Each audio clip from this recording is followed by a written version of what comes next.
হালকা বর্ষা এসে গেছে, বিকেলবেলা একটু ঝাল ঝাল মুখরোচক খাবার খেতে ভালো লাগে। সেরকম একটা মুখে লাগা মুখরোচক রেসিপি নিয়ে আজকে আমি চলে এসেছি তোমাদের সামনে। চলুন তাহলে ভিডিওটা শুরু করি। নমস্কার, অন্বেষা ঘোড়াই কুকিংয়ে আবার একটি দারুণ মজা স্বাদের ভিডিওতে স্বাগত জানাচ্ছি। আজকে আমি বানাবো ডাল চানাচুর। বাড়িতে খুব সহজে আপনাদেরকে বানিয়ে দেখাবো। আশা করছি আপনাদের ভিডিওটি ভালো লাগবে, তাই অনুরোধ করছি শুরু থেকে শেষ পর্যন্ত দেখুন এই ডাল চানাচুর কতটা সহজেই বাড়িতেই বানানো যায়, যাতে করে আপনারাও বানাতে পারেন। তো চলুন কি কি নিয়েছি আগে দেখাই আপনাদেরকে। দেখুন, এই যে ছোলার ডাল ভিজিয়ে রেখেছিলাম সারা রাত্রি ধরে, ছোলার ডালটা ফুলে কত সুন্দর হয়েছে। আমি 300 গ্রাম ছোলার ডাল নিয়েছি, তাই কতগুলো হয়ে গেছে দেখুন। এই ছোলার ডালটা প্রায় 8 থেকে 10 ঘন্টা ভিজিয়ে রাখতে হবে, তারপরে চানাচুর বানালে খুব সুন্দর চানাচুর হয়। আর আমি নিয়েছি 1 বাটি চিনে বাদাম নিয়েছি, এটা আমাদের বাড়িরই ছাড়িয়ে নিয়েছি। আপনারা চাইলে লাল ধরনের একটা বাদাম কিনতে পাওয়া যায়, সেটাও নিতে পারেন।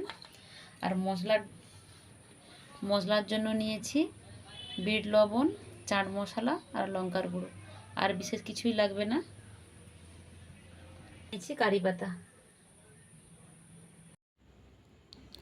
এই ডালগুলোকে আমি জল থেকে ছেঁকে তুলে নেব।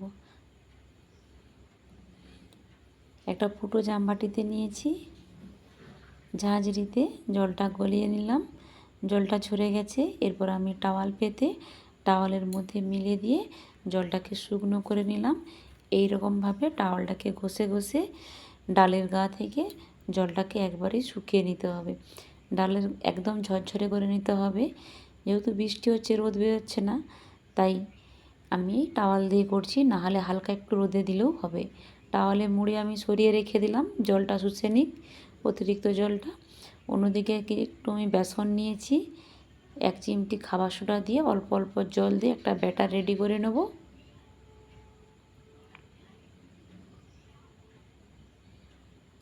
একটা আমার ব্যাটার রেডি হয়ে গেছে। 1 চিমটি ফুড কালার দিয়ে দিলাম, আমি লাল রঙের কালার দিয়েছি। দিয়ে একটা দেখুন এরকম একটা ব্যাটার রেডি করে নিয়েছি। উনুনে কড়াই বসিয়ে দিয়ে উনুন ধরিয়ে নিয়েছি। আমি তেল দিয়ে দিলাম পরিমাণ মতো।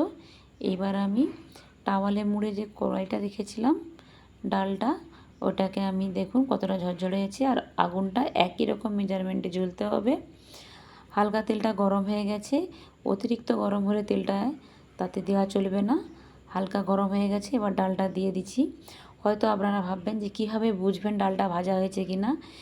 একটুক্ষণ ডালটা ভাজার পরে এই রকম সব ভেসে যাবে, ওপরে একটা একটা করে ডাল ভেসে যাবে। আর ডালটা হয়ে গেলে আর ওপরে যে একটা ফেনা ফেনা ভাব থাকে, ওটা আর থাকবে না, কেটে যাবে। তখন জানবেন যে হয়ে গেছে। যে দেখুন একটুও ফেনা ফেনা ভাব নেই। এইবার এটা আমার হয়ে গেছে। একটা ছাঁকনির সাহায্যে তেলটাকে ঝরিয়ে নিচ্ছি ছেঁকে নিয়ে। দেখুন ভাজা হয়ে গেছে, নামিয়ে নিয়েছি। আবারও দিয়ে দিচ্ছি।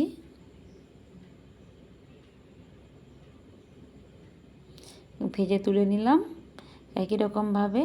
এবার বাদাম দিয়ে দিলাম, বাদামগুলোকেও ভেজে তুলে নেব। বাদামগুলো ভাজা হয়ে গেছে।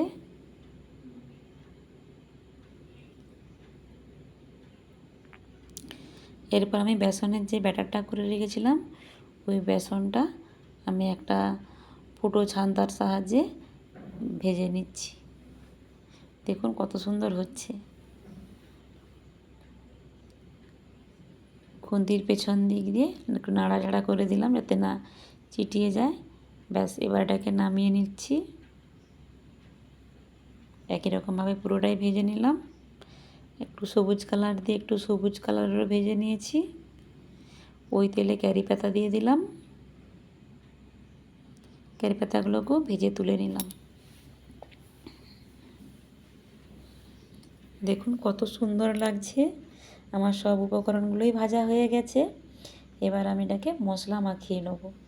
চলুন তাহলে মশলাটা মাখিয়ে নিই। লঙ্কার গুঁড়ো, চাট মশলা আর বিট লবণ, এটা তো আমি আপনাদেরকে আগেই দেখিয়েছিলাম। এবার সবগুলোই দিয়ে দিচ্ছি এক এক করে। প্রথমে অল্প অল্প করে দিচ্ছি, তারপরে টেস্ট করে আবার যদি প্রয়োজন হয় তখন দেবো। কতটা খাস্তা এবং মচমচে হয়েছে আওয়াজ শুনুন, মাখাচ্ছি যে আওয়াজ শুনে আপনারা বুঝতে পারবেন।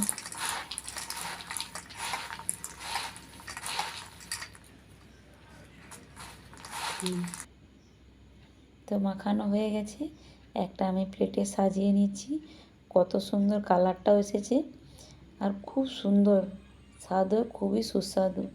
আগে আমরা যখন ভুসিমাল দোকানে গিয়ে বলতাম ঝাল চানাচুর, তখন এইভাবে আমাদেরকে কাগজে মুড়ে দিত।